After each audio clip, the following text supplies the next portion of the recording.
Sri Lanka Prime Minister Ranil Wickremesinghe has agreed to resign to make way for an all-party government amid protests at the President's Palace in Colombo. The Prime Minister's spokesman, Dinouk Colambage, said Mr Wickremesinghe told party leaders that he will resign when all parties have agreed on forming a new government, AP reports. Protesters have stormed the presidential palace amid growing anger over the government's handling of the economic crisis crippling the country. Sri Lanka's President Gotabaya Rajapaksa fled his official residence in Colombo, a defense source told AFP, before protesters gathered in the compound to demand his resignation.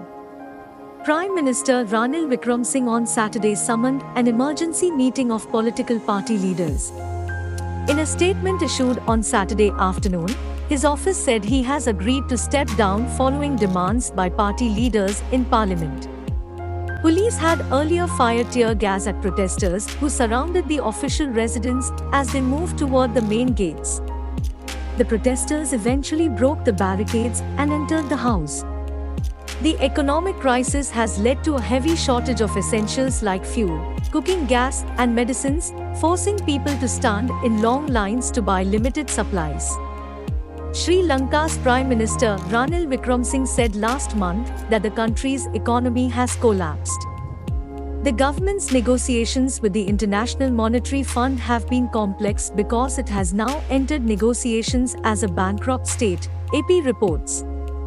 In April, Sri Lanka announced it is suspending repaying foreign loans due to a foreign currency shortage. Its total foreign debt amounts to $51 billion, £42 billion, of which it must repay $28 billion, £23 billion, by the end of 2027. Police imposed a curfew in Colombo and several other main urban areas on Friday night, but withdrew it Saturday morning amid objections by lawyers and opposition politicians who called it illegal. Riot police and army personnel are deployed in the city, and the area surrounding the president's official residence is heavily barricaded. This video has been made with a lot of effort. If you haven't subscribed to the channel yet, please subscribe and press the bell icon to keep you notified of all our videos.